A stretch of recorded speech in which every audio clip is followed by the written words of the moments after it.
cuesta adaptarlo a los tiempos de los uruguayos, estos tiempos tan lentos que tenemos los uruguayos en la mente. Quizás sea el problema que tenemos, la lentitud con que miramos o con que pretendemos que se mueva la vida. Y ahora se empezó a mover muy rápido todo, sobre todo inclusive políticamente, ¿no? Ayer cambió el gobierno, ayer tuvimos una campaña electoral, quizá no sorpresiva, pero sí que nos cambió la realidad. Y después de eso vino una cascada, vinieron las cataratas del Niágara de hechos, pandemia, movimientos, renuncias, apariciones, desapariciones, sensaciones de crítica como no se la esperaba, quizá de momentos de diálogo o de contacto, de visitas cuando tampoco se las esperaba. Hubo cosas muy particulares. Y no hay mejor manera de mirar esto que con la mirada de un sociólogo. Y si además que es sociólogo es Eduardo Botinelli, mucho mejor. Buen día. ¿Qué tal? Buen día. ¿Cómo le va? ¿Todo bien? No sé si coincide con lo que más o menos un periodista mira con respecto a esto, a velocidad que tenemos en hechos políticos en Uruguay, que parece que no los podemos ir agarrando, ¿no? Sí. Sí, a ver, hay una cuenta de Twitter que ahora no me acuerdo cómo es, que va marcando el avance del año, y creo que estamos en el 60 y algo %, y uno dice, bueno, ya pasó el 61% y recién pasó el 61%, es decir, estamos en una cuestión de una velocidad en la que algo, o sea, cosas que pasaron hace muy poco parece que fueran hace años, y al mismo tiempo que el año no termina más, ¿no? Sí. Entonces, en esa dinámica creo que han pasado muchas cosas, sin duda, en muy poco tiempo. Creo que absolutamente todo lo que analicemos tiene que estar mirado a partir de la pandemia. Es decir, realmente es algo que no podemos obviar en ninguno de los análisis que hagamos, ¿no? Porque eso cambió mucho. Ha teñido todo. Sí, cambió, las apariciones públicas del gobierno, de la oposición, el posicionamiento político del gobierno y de la oposición, mismo el comportamiento social, el comportamiento delictivo, es decir, hay toda una serie de elementos que están permeados de alguna forma por la pandemia, en mayor o menor medida, pero terminan estándolo. Entonces, para entenderlo también es siempre, obviamente nos acordamos todo el tiempo, pero analíticamente siempre tener en cuenta eso. Si yo le hago una pregunta concreta ahora, ¿cómo podríamos mirar desde la pandemia, si tiene una mirada desde la pandemia o tiene una mirada política, la sistemática acción sorpresiva del ex canciller Ernesto Talvi y su salida final, que dejó una sensación como de boca abierta a muchas personas, políticos y ciudadanos? ¿Cómo lo vivieron ustedes, los que analizan estos hechos? A ver, yo lo que creo es que si uno mira el momento y digamos, la acción concreta, sorprende. Ahora, si uno empieza a mirarlo más en retrospectiva, no sorprende tanto. Porque hacia atrás, decís tú. Sí, o sea, aquel dolor de espalda, cuando se quejó por el debate, todos esos hechos. Exactamente, ¿no? Cuando uno empieza a ver, bueno, desde la conformación misma de la candidatura, ¿no? 2 o 3 años antes de las elecciones, donde hay un giro de Seres mismo, de él en las presentaciones. Él hace 38 presentaciones en todos los departamentos del país con un proyecto que no era un proyecto de Seres desde el punto de vista de análisis de la economía, sino que eran propuestas desde el lado de la educación y del lado político.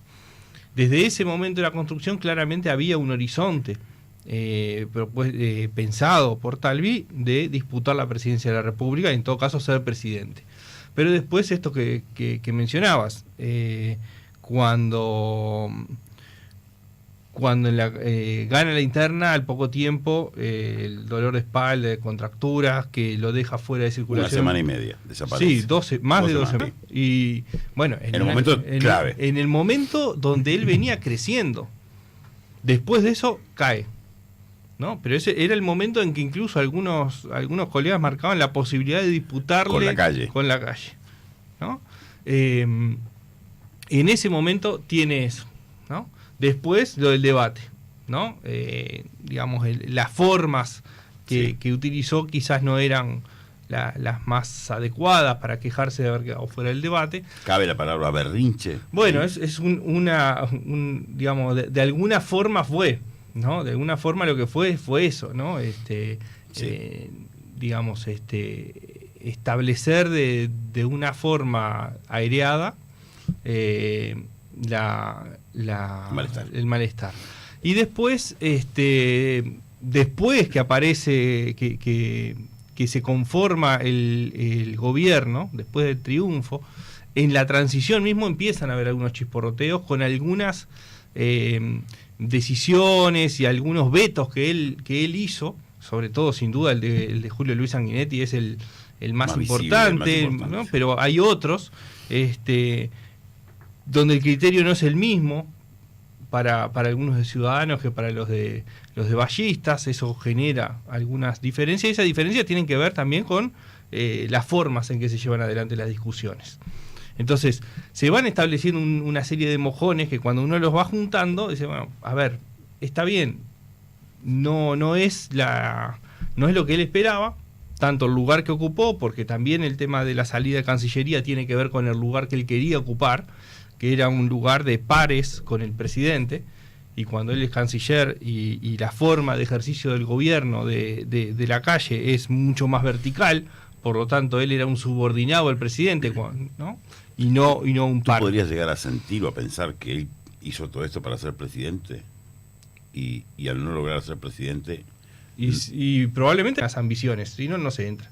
Más allá de querer realizar una labor pública, pero hay elementos que tienen que ver con... Sí, en la personalidad tiene que haber algo que te sostenga, está claro. O sea, alguien que es muy tímido no puede hacer política, alguien que no tiene ambiciones no puede hacer política, ¿no? Por lo menos en este nivel.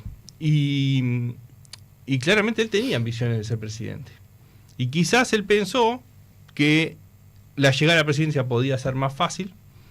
También de alguna forma que era algo novedoso que la política necesitaba o que la gente necesitaba, y que la gente no lo entendió tan así, ¿no? Es verdad que él logró una participación, sobre todo en las elecciones internas, de sectores que en general no iban a votar las internas. Sí, encendió un sueño en algunas personas. En algunos sí, pero claro, aparecieron otros jugadores, ¿no? Apareció Manini, la figura del propio Lacalle, que tiene sus propias características, pero entonces estaba esa ambición de alguna forma de ser presidente que no termina de cuajar, y después de cumplir un rol protagónico en el gobierno, y lo logró claramente, mediáticamente, con el Greg Mortimer, con las traídas y llevadas de uruguayos del exterior en el plano de la pandemia. Pero después de eso, Cancillería no es un lugar estelar,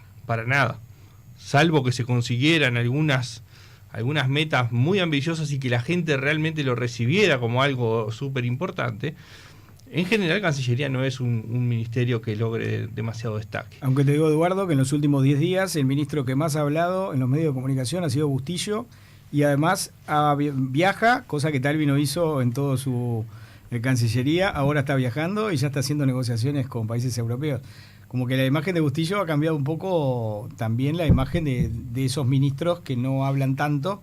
Prácticamente está todos los días con los medios y ha tenido diálogos con presidentes. Y ha hecho milagros, Bustillo. ¿Sí? Resucitó a Novik. Ha hablado con figuras políticas. Se puede hacer milagros. Sí. Como que hay un posicionamiento fuerte, ¿no? Quizás es la voz del presidente y Talvi no lo era, ¿no? Exactamente. Eso último que dijiste es la clave. O sea, Cancillería hoy está alineada directamente con presidencia. Directamente. Es decir, es la voz del presidente en Cancillería.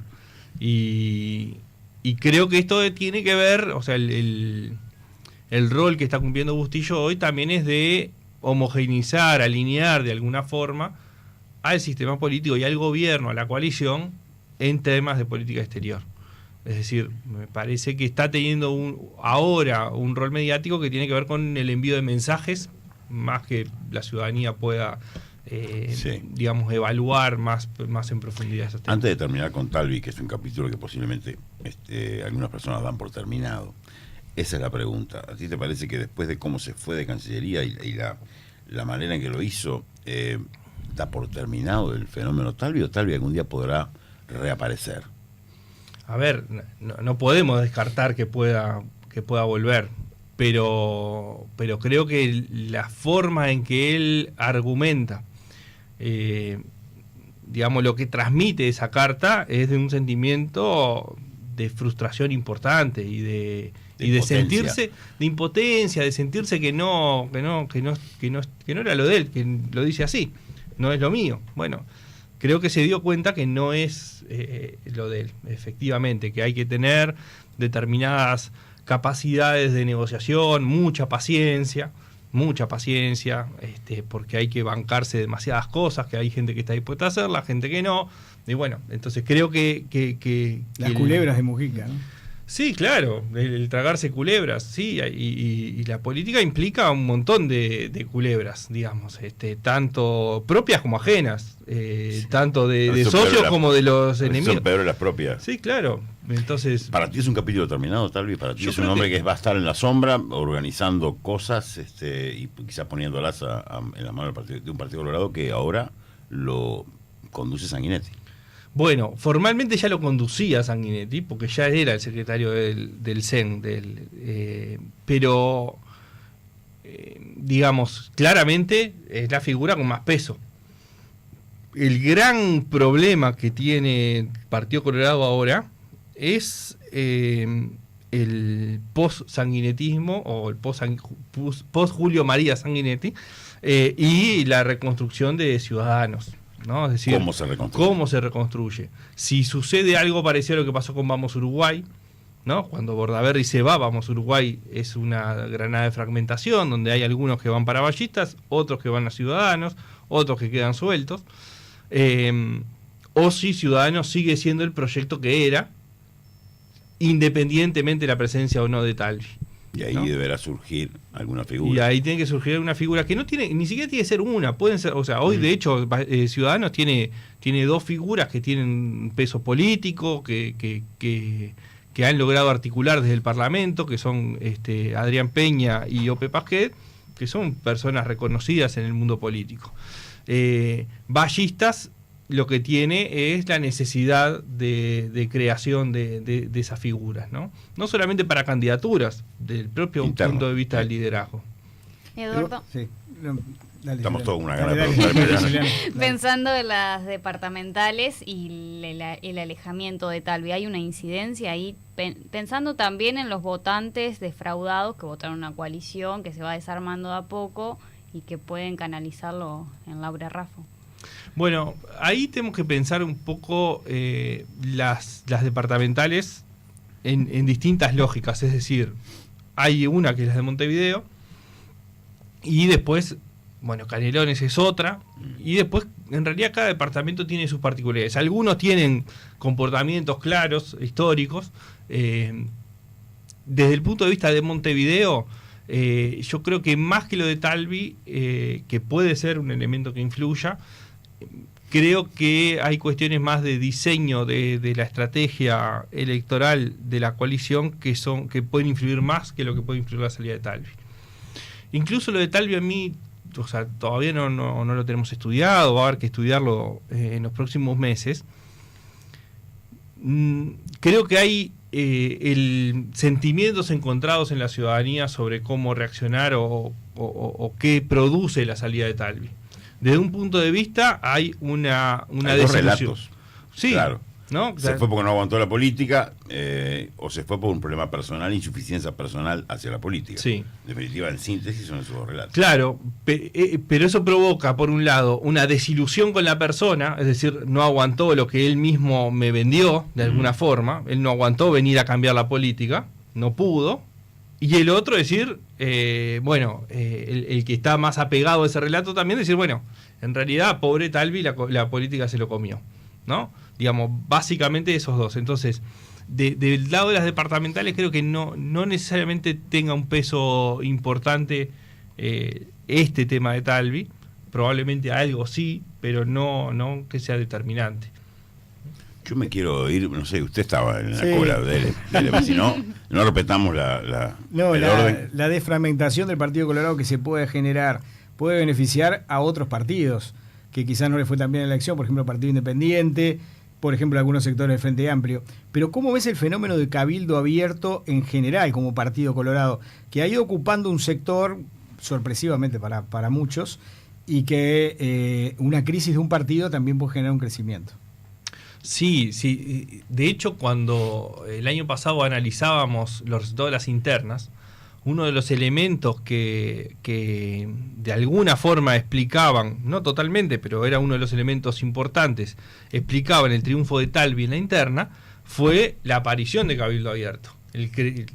La distancia entre Talvi y Sanguinetti fueron, en proporción, no digo que sean los mismos que tuvo Cabildo Abierto en las internas, es decir, cuando no tenía competencia. Y claramente uno ve, cuando se analiza el comportamiento electoral, en las encuestas, en el propio comportamiento geográfico, que ahí hay unos vasos comunicantes entre el Partido Colorado y Cabildo Abierto.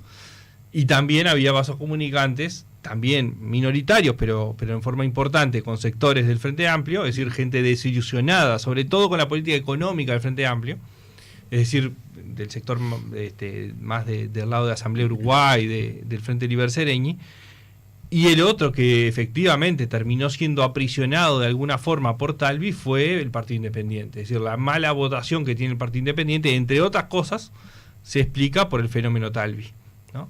Entonces, claro, la salida de él va a depender mucho de la reconstrucción que haya atrás, ¿no? Es decir, si realmente Ciudadanos se reafirma como un proyecto que logra reenamorar de alguna forma a esos votantes, con un aire a Talvi ahí atrás. Claro, Uh-huh. ¿no?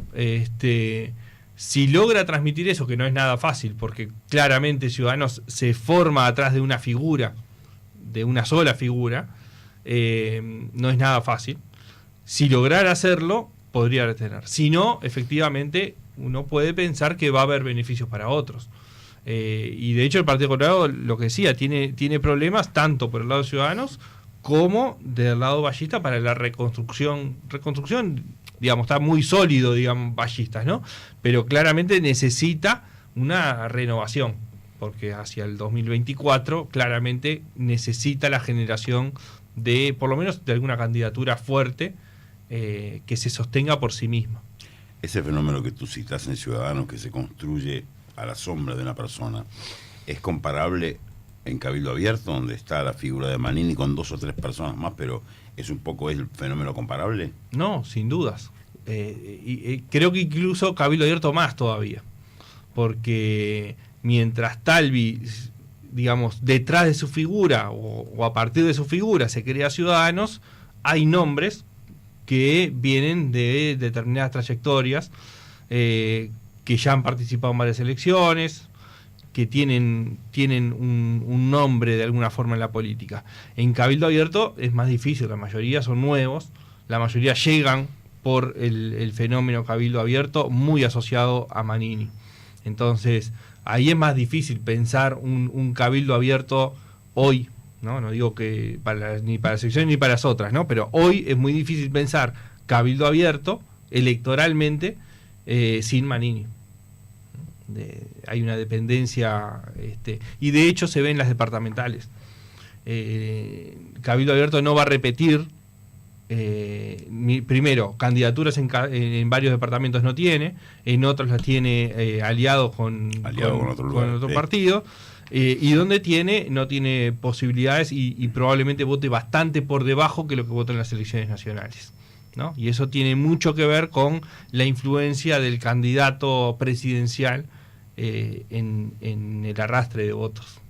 Y a propósito de Cabildo Abierto, en este nuevo juego, en este nuevo escenario, la presencia del partido y de Manini como una fuerza muy importante en el diálogo con el presidente de la calle, en donde él va, lo visita, plantea temas, incluso comenta lo que habló con él, la última reunión. El planteo fue el tema de la ley interpretativa y la vuelta a la ley de caducidad, un tema realmente polémico, ¿no? Y del cual la calle no habló aún. La calle no habló, solo Manini. Claro, pero después va un diputado Luz con Domenech y plantean sacar al fiscal de corte. O sea, hay un protagonismo Cabildo Abierto en, de alguna manera, proponerle y quizás marcarle la cancha o querer marcarle la cancha al presidente. Que el Partido Colorado, el Partido Independiente o el Partido de la Gente se ven más de apoyo, no tanto críticas. Sí. Creo que Cabildo tiene una necesidad de marcar, tiene necesidades políticas y necesidades electorales, ¿no? Desde el punto de vista político, hay una serie de elementos que son parte del partido y que las van a solicitar porque son acciones políticas que esperables, sí, esperables, ¿no? Y desde el punto de vista político también, pero también pensando hacia lo electoral, sin dudas el marcar la agenda o el posicionarse como algo distinto al Partido Nacional y al presidente, sí estar dentro del gobierno, sí ser un socio, pero no ser lo mismo, es algo necesario para Cabildo mismo en su conformación política, como Cabildo hacia su electorado y el potencial electorado que pueda tener. Porque si se mimetiza demasiado, cualquiera, si se mimetiza demasiado con el presidente, bueno, en realidad pierde perfil, ¿no? Entonces es lo mismo. ¿Por qué votaría a un partido que está cuarto si el que va segundo es lo mismo, ¿no? Entonces hay una necesidad de perfilismos importante que la vamos a ver cada vez más, claro, sin dudas. Y va a pasar lo mismo con el Partido Colorado, y va a pasar lo mismo adentro del Partido Nacional, porque también adentro del Partido Nacional va a haber una necesidad de diferenciación. Claro. Antes de ir a la oposición, que es el capítulo final, si querés, todo esto que venimos diciendo ubica a un presidente de la calle cada vez más solo. Yo no sé si cada vez más solo. El modelo que utilizó y que está utilizando de gobierno lleva a que la figura del presidente sea central, vertical y hegemónica. Eso lleva a verlo de alguna forma en soledad, pero una soledad en la que implica una concentración de poder por un lado, concentración del poder de las decisiones, y también algo que él repitió muchísimo en la campaña electoral, pero también estando gobierno, el que se hace cargo de los temas, el que está presente en todos los temas. Entonces, claro, eso lleva a una idea de esa soledad, pero una soledad que lo que hay detrás es esa presidencialización importante en la toma de decisiones, ¿no? No hay una mesa de discusión de la coalición, ¿no? Horizontal, donde se discutan los temas. Lo que hay son reuniones bilaterales. Esto que hablaba recién de Manini va. Talvi fue Sanguinetti levanta el teléfono. Bueno, Sanguinetti levanta el teléfono, entre otras cosas. Novi que aparece, de la mano de Bustillo. Sí. Novi que nos enteramos que levanta el teléfono también, ayer lo dijo. Sí. Hablo con el presidente y con los ministros, pero con bajo perfil. La semana pasada, yo no me acuerdo del día, ya estuve con Checho Bianchi acá. Sí. Y me acuerdo que hablamos sobre el tema Novik y una de las cosas que estaba en discusión era si se había retirado o no. Y en realidad lo que yo decía ahí es, bueno, creo que no se retiró por algunas cosas que se veían, ¿no? Y algunas cosas que se veían era que efectivamente había un contacto, estaba presente, porque no era, si no el Partido de la Gente no estaba en la coalición, ¿no? No estaba porque no aparecía, entonces no estaría públicamente, pero estaba. Pero se puede pensar que sí el camino de Talvi y que en algún momento ya no integre la coalición. Yo creo que no, por lo menos no ahora, creo que no. De hecho, él ayer lo marcó bastante fuerte, como la política no hay que dejarla. Creo que dijo algunas cosas entre líneas ayer, ¿no? Sí. Casi que el camino inverso a Talvi. Él está entrando de nuevo. Sí. Quizá algún lugar que el propio Talvi dejó en el espacio, digo, ¿no? Sí. Nos vamos a la oposición. Quizá nos habíamos acostumbrado en 15 años a hablar del gobierno que hoy es oposición y nos cuesta a todos dar esa vuelta, ¿no? Creo que le cuesta a la oposición, Frente Amplio, le cuesta al gobierno, nos cuesta a los periodistas y también a los analistas. Pero ha habido algunos intentos, me parece a mí, corregime si me equivoco, llamando Orsi, levantando la mano hace un tiempo, el gobierno está haciendo bien las cosas con la pandemia. Después parece que se quieren acercar y cuando se acercan se tiran unas trompadas y se vuelven a separar. Intento de acercamiento, vuelven a... ¿Cómo ves esa grieta que hay entre la oposición y el gobierno actual, economía, crisis social, porque la pandemia estamos todos de acuerdo. Pero también cómo se sale de ahí. A ver, sí, efectivamente lo que hay es que separar, ¿no? Lo que es lo sanitario de lo económico y lo social y lo político. Lo político, la ley de urgente consideración fue un elemento que partió el relacionamiento, sin duda, sí. Porque el reflejo inicial, tanto del Frente Amplio, pero también del gobierno y de la ciudadanía, era que acá estaba, era el sistema político juntos, sí, ¿no? Tomando visitas decisiones. A Vázquez, sí. Sí. Bueno, eso de las visitas a Vázquez ya es un tema, porque e incluso la presentación de Vázquez de las propuestas a partir del comité científico que él armó o que se armó alrededor de él, de hecho ya tiene matices, pero tiene que tener un análisis también de qué significa no haber pasado por la estructura del Frente Amplio para la presentación de eso. Y también tiene una interpretación de por qué la calle Pou va a visitar a Vázquez a partir o con la excusa de esa carta. Delgado, en una entrevista con El País hace un tiempo, dijo: no tenemos con quién hablar en el Frente.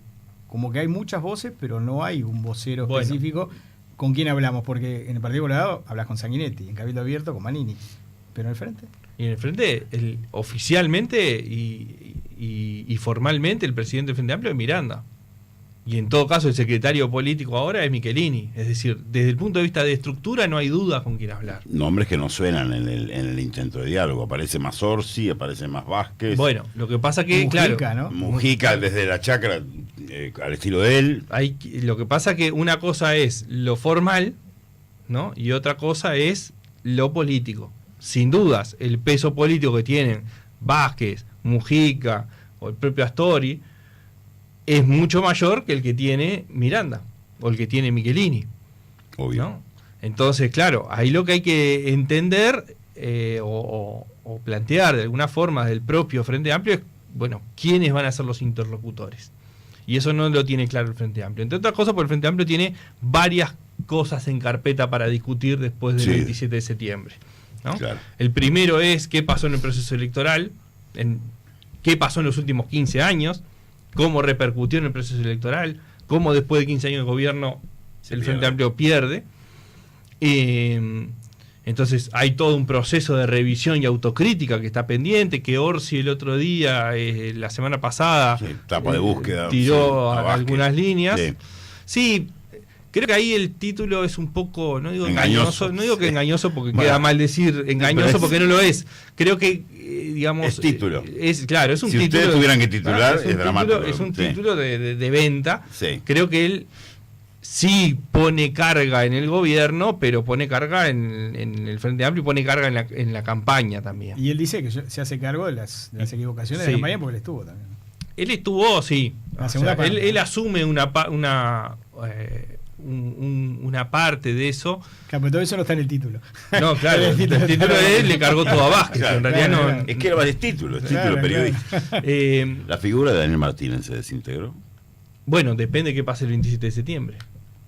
En realidad depende mucho. Si Daniel Martínez pierde la intendencia, y claramente va a tener muchas dificultades para construir porque no tiene apoyos políticos, no hay sectores fuertes en términos electorales que estén detrás de la candidatura de Daniel Martínez, y por lo tanto sin apoyos sectoriales es muy difícil, y sin tener la intendencia es muy difícil, ¿no? Pero lo que decía un poco de los deberes del Frente Amplio está el tema de la autocrítica, y tiene la elección interna para elegir las autoridades en el año que viene, y eso puede ser una decisión central para el Frente Amplio sobre cuál es el rol que quiere para la presidencia del Frente Amplio.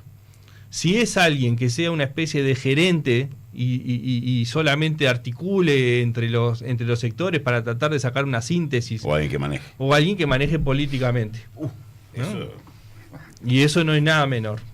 No solamente el para qué, que esa es la definición de fondo, pero después vendrá el quién o el quiénes, porque no necesariamente, o sea, podría darse incluso una transformación de que no se fuera uno, ¿no? Pero bueno, ahora está planteado de esa forma, ¿no? Hay un presidente, hay una serie de vicepresidentes, bueno, eso es una definición importante que el Frente Amplio tiene por delante. Y claramente, lo que todavía no encontró es el lugar de la oposición, ¿no? Esto que vos decías al principio, estábamos acostumbrados, el Frente Amplio estaba acostumbrado a ser gobierno. Y por un lado, no llegó acomodado a marzo para hacer oposición, y por otro lado cayó la pandemia arriba que complicó más el poder ubicarse, Sí, porque por un lado no... mostró un gobierno fulgurante además que los dejó aún más ¿Sí? confundidos. Entonces, y las departamentales, que eran el 10 de mayo, que era donde era el punto de quiebre, digamos, la autocrítica y la reconstrucción de alguna forma del Frente Amplio se daba después de las municipales, de las departamentales y municipales, y eso se postergó hasta fin de septiembre. Entonces, todo este proceso está siendo muy incómodo para el propio Frente Amplio de atravesarlo, porque al mismo tiempo que está disputando las elecciones departamentales, tiene que estar procesando de alguna forma, internamente y políticamente, todo lo que se viene. Y claro, ubicarse en la oposición y en este contexto es muy difícil. ¿Tú sentís que el electorado uruguayo, los uruguayos en general, realmente están en el relato de que tenemos un gobierno de derecha y una oposición de izquierda? ¿O tienen una visión un poquito más interpretativa de la realidad? A ver, yo creo que sí, hay partes, nosotros el electorado no lo podemos dividir solamente entre gobierno y oposición, aunque cada día, ya desde hace 7 u 8 años, Uruguay tiene un proceso de polarización. Ese proceso de polarización tiene que ver más con las evaluaciones que se hacen que con el comportamiento en sí mismo. Es decir, Mirá, interesante. yo apruebo o desapruebo al presidente, ¿no?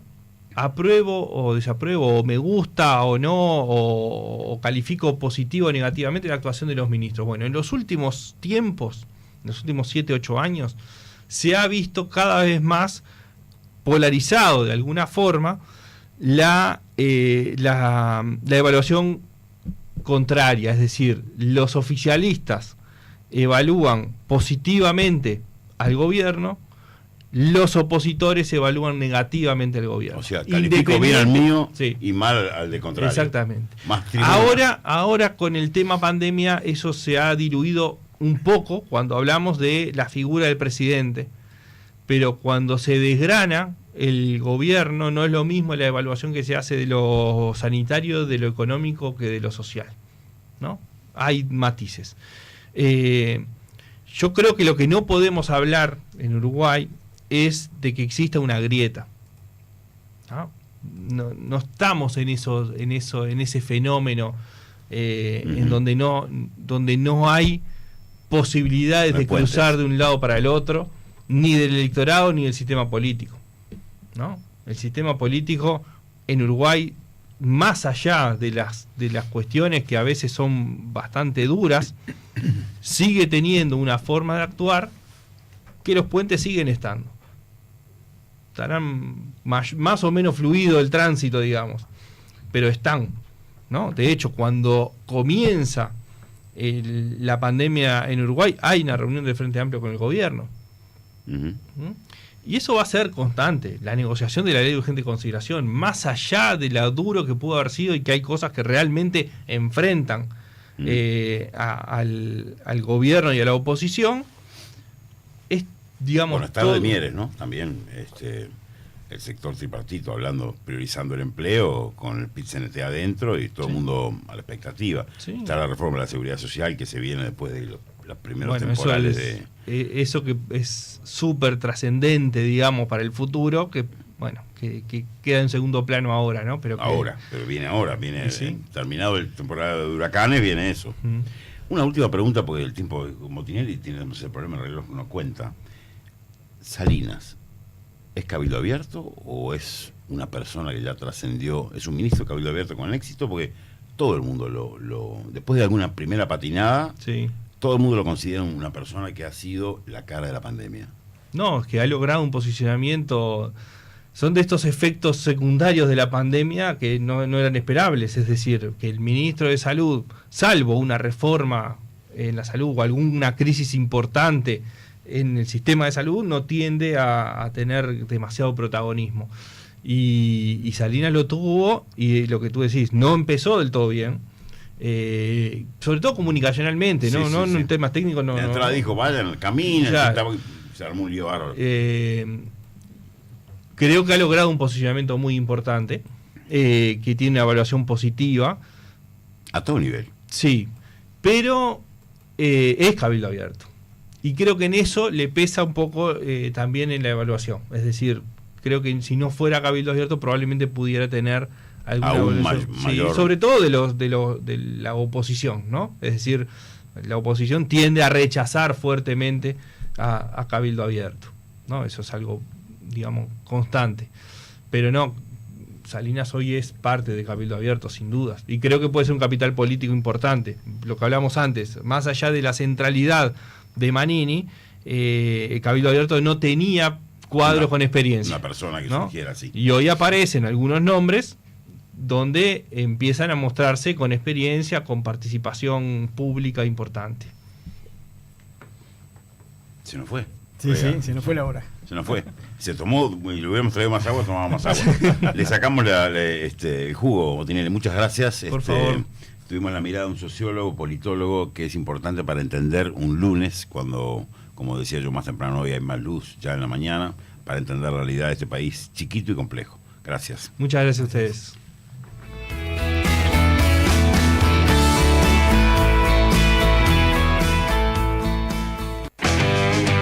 Que WhatsApp sea nuestro punto de encuentro. Escribinos 092 000 970.